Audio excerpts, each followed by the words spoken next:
Bismillahirrahmanirrahim. Innal hamdalillah nahmaduhu wa nasta'inuhu wa nastaghfiruh wa na'udzu billahi min shururi anfusina wa min sayyiati a'malina. May yahdihillahu fala mudhillalah wa may yudlil fala hadiyalah. Asyhadu an la ilaha illallah wahdahu la syarikalah syahadatan tunji qailaha minan nar wa asyhadu anna Muhammadan abduhu wa rasuluh. Allahumma salli wa sallim ala nabiyyina Muhammadin wa ala alihi wa ashabihi wa man istanna bi sunnatihi ila yaumiddin, amma ba'd. Ayyuhal ikhwa wal akhwat, assalamualaikum warahmatullahi wabarakatuh. Thumma alamu anna asdaqal hadithi kitabullah wa khairal hadi hadi Muhammadin sallallahu alaihi wasallam wa syarral umuri muhdatsatuha fa inna kulla muhdatsatin bid'ah wa kulla bid'atin dhalalah wa kulla dhalalatin finnar. Segala puji bagi Allah Subhanahu wa taala yang telah memberikan kepada kita kesempatan untuk kembali bersua dan bertemu, walau hanya melalui media ini. Kita berharap mudah-mudahan apapun yang kita lakukan karena Allah, dan apapun aktivitas yang kita laksanakan, semuanya kita lakukan ikhlas karena Allah Subhanahu wa taala semata, dan semoga amalan-amalan tersebut memperberat amal kebajikan kita pada hari kiamat kelak insyaallah. Salawat dan salam kepada Nabi kita Muhammad sallallahu alaihi wasallam yang telah memperjuangkan agama ini dan mengajarkan kepada kita bagaimana cara beragama yang baik dan benar. Berharap mudah-mudahan apapun yang kita lakukan sesuai dengan contoh yang telah ditunjuk ajarkan oleh Rasulullah sallallahu alaihi wasallam. Ayolah wal akhwat, pada kesempatan kali ini kembali kita akan melanjutkan pembahasan kita ataupun kajian kita dalam kitab Riyadhus Shalihin, dan kita sudah sampai kepada hadis yang ke-145, masih di dalam masalah al-iqtisad fil ibadati. Hadis yang akan kita bawakan pada kali ini ataupun yang akan kita kaji pada kali ini adalah hadis dari Abi Hurairah radhiyallahu anhu, seorang sahabat Nabi sallallahu alaihi wasallam yang banyak meriwayatkan hadis dari Rasulullah sallallahu alaihi wasallam. Abi Hurairah radhiyallahu anhu anin nabiyyi, yang beliau dapatkan dari Nabi sallallahu alaihi wasallam bahwasanya Nabi sallallahu alaihi wasallam bersabda, "Innad dina yusrun wa la yushaddad dinu illa ghalabah. Fasaddidu wa qaribu wa abshiru wasta'inu bil ghadwati war rauha wa syai'in minad duljah." Rawahul Bukhari. Wa fi riwayatin lahu, yaitu lil Bukhari, saddidu wa qaribu waqdu wa ruhu wa syai'in minad duljah al-qasda tablughu. Ini adalah hadis yang kita akan kaji hari ini insyaallah, yaitu hadis dari Abi Hurairah radhiyallahu anhu dari Nabi sallallahu alaihi wasallam. Beliau bersabda, "Innad dina yusrun." Sesungguhnya agama ini adalah mudah. "Walan yushaddad dinu illa ghalabah." Dan tidaklah seseorang syadid ataupun keras ya di dalam agama ini kecuali dia akan dikalahkan oleh agama itu. Fasaddidu, maka buatlah kebaikan. Wa qaribu, mendekatkanlah dirimu kepada Allah Subhanahu wa taala. Wa abshiru, berikanlah kabar gembira. Wasta'inu bil ghadwati war rauha wa syai'in minal duljah, dan lakukanlah amalan-amalan karena Allah Subhanahu wa taala meminta pertolongan pada waktu pagi dan pada waktu petang, dan juga sedikit daripada waktu malam ya. Wa fi riwayatin lahu, dan di dalam riwayat yang lain dikatakan saddidu wa qaribu, hendaklah engkau berbuat baik, wa qaribu, mendekatkan dirimu kepada Allah, waqdu wa ruhu, dan berangkatlah pada waktu pagi, wa ruhu, pada waktu petang, wa syai'in minad dulja, dan juga sedikit pada waktu malam, al-qasda tablughu, hendaklah engkau mengetahui tujuanmu, maka engkau akan sampai. Ayolah wal akhwat, hadis ini dimulakan oleh al-muallif oleh Nabi sallallahu alaihi wasallam dengan perkataan innad dina yusrun. Sesungguhnya agama ini mudah. Yaitu agama yang mana Nabi sallallahu alaihi wasallam diutus dengan agama tersebut, ya. Dan di mana agama ini kita jadikan sebagai pegangan dalam hidup kita. Saya pernah sampaikan kepada antum semuanya bahwa sesungguhnya agama Islam ini bukan hanya sekedar agama, tetapi memang dia adalah panduan hidup kita, way of life, jalan hidup kita. Maka itulah orang-orang yang mengatasnamakan dirinya sebagai seorang muslim, maka ini adalah merupakan petunjuk yang diberikan oleh Rasulullah sallallahu alaihi wasallam. Dan di dalam hadis ini Nabi menyatakan, "Innad dina yusrun." Sesungguhnya agama itu adalah mudah. Dan itu tidak bertentangan memang. Dan bahkan kalau seandainya kita lihat beberapa ayat di dalam Al-Quran, kita akan dapatkan bahwa Allah Subhanahu wa ta'ala sendiri menyatakan, yuridullahu bikumul yusra wa la yuridu bikumul usra. Allah menghendaki daripada kalian kemudahan dan tidak menghendaki daripada kalian yang namanya kesusahan. Ya.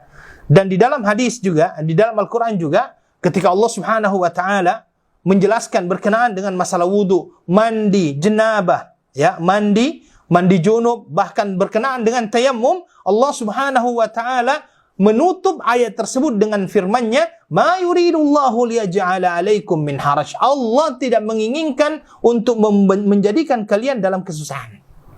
Ya, sehingga ayyuhal ikhwah wal akhwat, ini adalah merupakan nas dalam Al-Qur'an yang menjelaskan kepada kita tentang kemudahan agama ini. Ya, tentang kemudahan agama ini. Dan kalau seandainya seseorang mencoba untuk memikirkan ibadah-ibadah harian yang mereka lakukan, seorang hamba Allah Subhanahu wa ta'ala memikirkan ibadah-ibadah harian yang Allah Subhanahu wa ta'ala perintahkan kepada kita, maka dia akan mendapatkan bahwa sesungguhnya ibadah-ibadah yang Allah perintahkan tersebut adalah sesuatu yang mudah. Kita coba, misalnya saja salat. Allah Subhanahu wa ta'ala wajibkan kepada kita 5 kali sehari semalam. Dan waktunya dipermudahkan. Dan waktunya juga sudah ditentukan oleh Allah Subhanahu wa ta'ala. Ya, kanat 'alal mu'minina kitaban mawquta. Sesungguhnya salat itu waktunya sudah ditentukan oleh Allah Subhanahu wa ta'ala. Dia diatur sedemikian rupa oleh Allah Subhanahu wa ta'ala.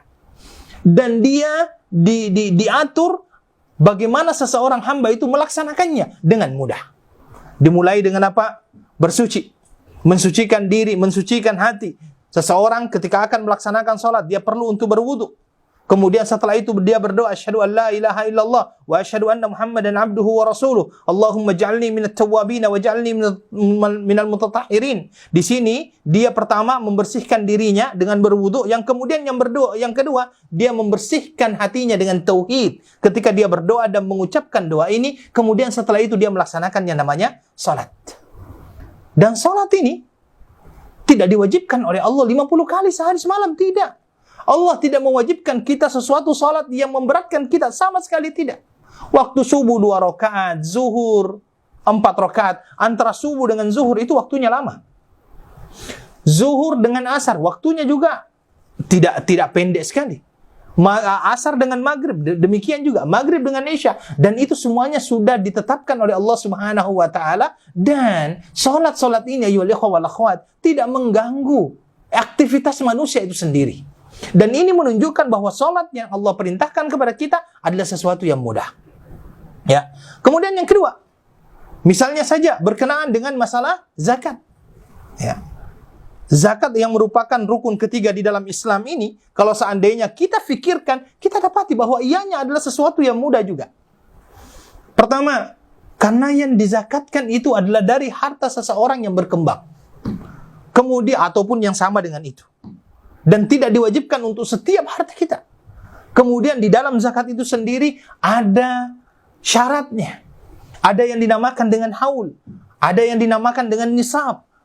Sebanyak apapun harta seseorang, kalau seandainya belum sampai dan belum mendapat belum memenuhi syarat, dia belum diwajibkan untuk berzakat. Sehingga kalau boleh saya katakan, sesungguhnya zakat itu tidak akan pernah menjadikan seseorang itu miskin ketika dia mengeluarkan zakat tersebut. Maka kita dapatkan bahwasanya zakat tersebut adalah sesuatu yang mudah. Bahkan Allah Subhanahu wa ta'ala menjanjikan bahwa orang-orang yang mengeluarkan zakatnya Allah akan kembalikan dalam bentuk pahala kepadanya yang berlipat-lipat ganda. Ini menunjukkan ayyuhal ikhwah bahwa zakat yang Allah berikan kepada kita, wajibkan kepada kita, bukanlah sesuatu yang susah. Dia mudah bagi kita. Pertanyaannya, kita mau atau tidak, itu aja. Tetapi kalau dilihat kemudahannya, sangat mudah. Ya. Kalau seandainya kita belanja, Ya, dan kita harus membayar yang namanya teks. Setiap kita belanja kita membayar teks, tetapi tidak dengan zakat. Zakat ada syaratnya 1 tahun, dinamakan dengan haul. Kalau sampai 1 tahun, itu pun ada yang dinamakan dengan nisab. Ada kadar tertentu di mana orang itu wajib untuk berzakat. Salah satu bentuk daripada mudahnya zakat itu juga, Allah tidak wajibkan kita menzakati seluruh harta kita. Apa yang kita pakai di rumah kita, apa yang kita kendarai berupa kendaraan, itu tidak diwajibkan zakatnya oleh Nabi Shallallahu Alaihi Wasallam. Di dalam hadis dikatakan, "Laisa 'alal mu'mini fi 'abdihi wala farasihi sadaqah." Tidak ada kewajiban bagi seorang mukmin untuk membayar zakat dalam hamba sahayanya ataupun dalam kudanya ataupun tunggangannya. Semua yang kita dapat, yang kita punya di dalam rumah kita, ada television, ada sofa misalnya, itu tidak ada zakatnya. Itulah keadilan daripada Islam. Islam mewajibkan zakat kepada harta-harta yang dimiliki oleh seseorang, dan itu adalah merupakan harta yang berkembang, memiliki sampai nisabnya, sudah sampai juga 1 tahun. Barulah wajib yang namanya zakat. Menunjukkan bahwa syariat itu, Islam itu mudah. Selanjutnya misalnya puasa. Ya, puasa. Puasa. Allah tidak wajibkan kita berpuasa 1 tahun penuh. Allah bahkan tidak mewajibkan kita berpuasa 1/2 tahun penuh. Tidak. Bahkan 1/4 tahun juga tidak.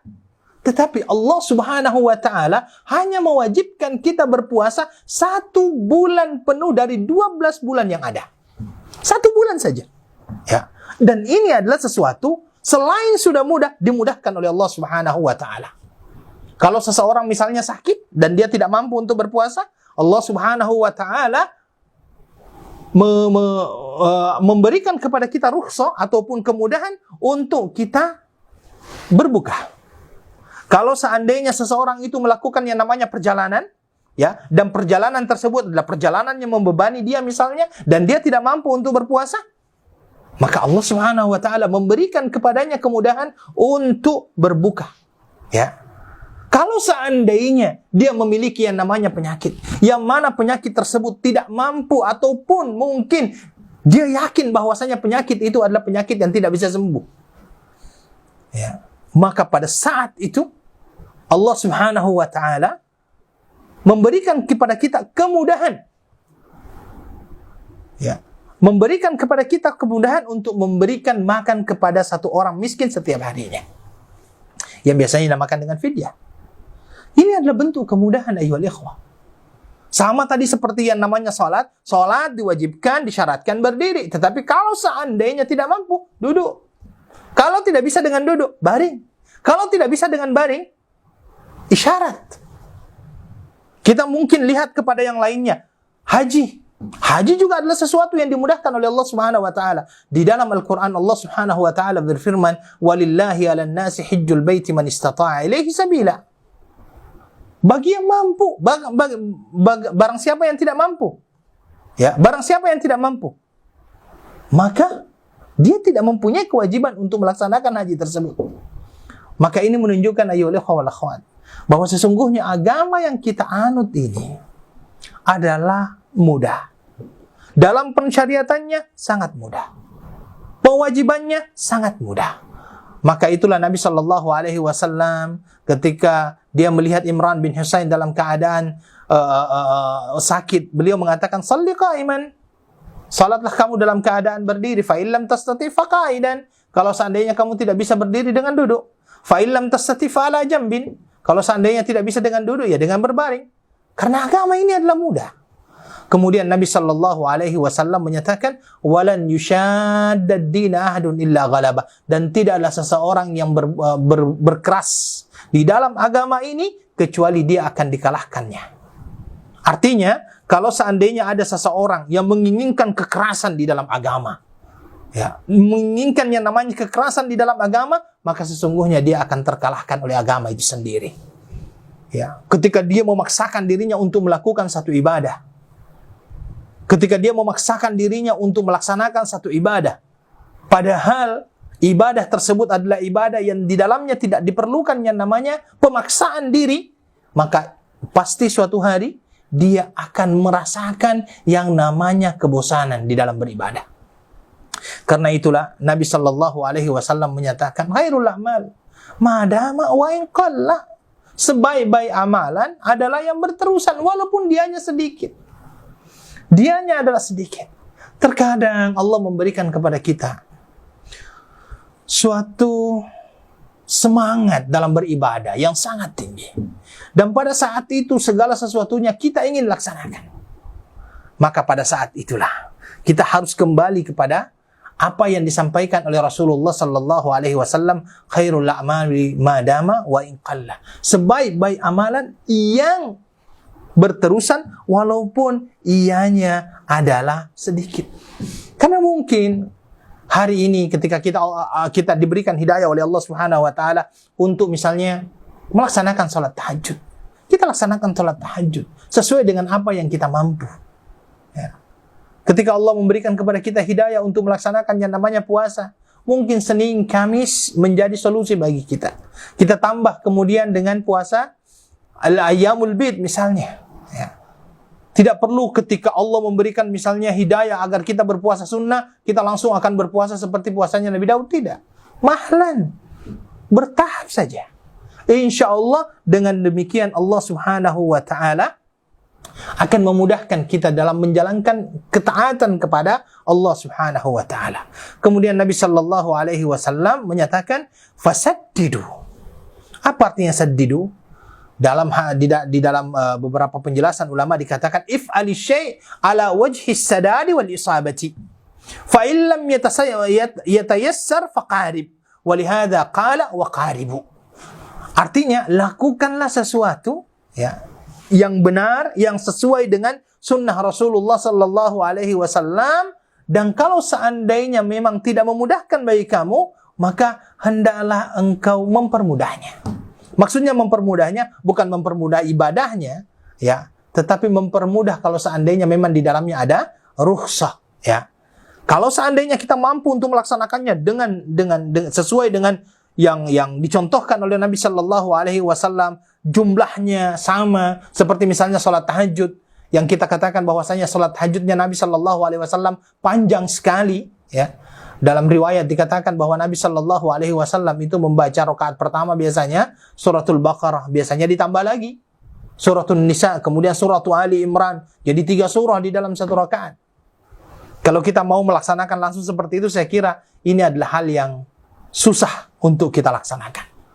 Tetapi mulailah dengan hal-hal yang mudah-mudah, ya, yang mudah. Kalau seandainya kita tidak mampu persis sama, paling tidak kita mengikuti apa yang dicontohkan oleh Rasulullah sallallahu alaihi wasallam, ya. Wa abshiru, dengarkan berikan kabar gembira, yakni berikan kabar gembira bahwasanya Anda apabila melaksanakan amalan tersebut sudah sesuai dengan apa yang dicontohkan oleh Nabi sallallahu alaihi wasallam, antum sudah mempunyai usaha yang kuat untuk melaksanakan seperti apa yang telah ditunjuk ajarkan oleh Rasulullah sallallahu alaihi wasallam, maka dengarkanlah kabar gembira berupa apa? Berupa pahala. Pahala, kemudian berupa pertolongan dari Allah Subhanahu wa taala. Karena itulah Nabi sallallahu alaihi wasallam senantiasa memberikan kabar gembira kepada sahabat-sahabatnya. Dan ini menjadi pembelajaran kepada kita bahwasanya memasukkan hal-hal yang membahagiakan di dalam diri seseorang hamba ini adalah merupakan bagian daripada sunnah Rasulullah sallallahu alaihi wasallam, ya. Karena itu kita coba mendengarkan apa yang disampaikan oleh Nabi.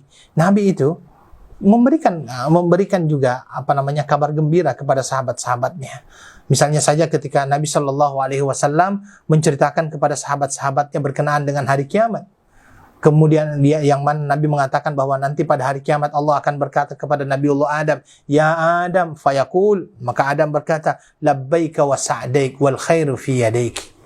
Ya Allah, saya dengar, saya datang ya Allah, dan seluruh kebaikan itu ada di tanganmu ya Allah.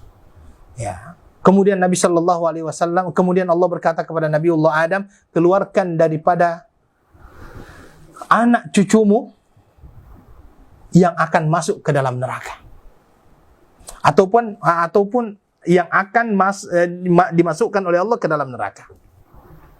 Kemudian akhirnya Adam bertanya, wa ma ba'tsun nar? Berapa banyak ya Allah? Anak cucuku ini yang akan dimasukkan ke dalam neraka ini berapa banyak? Kata Allah Subhanahu wa taala, min kulli alfin tis'umiyatin wa tis'atun wa tis'in. Setiap 1999 itu utusannya ke neraka, satu hanya yang masuk ke dalam surga. Hal ini yang menjadikan sahabat Nabi Shallallahu Alaihi Wasallam bertanya-tanya, ada kekhawatiran di dalam diri sahabat Rasulullah Shallallahu Alaihi Wasallam, sehingga dia bertanya, ya Rasulullah, adakah kita yang satu itu?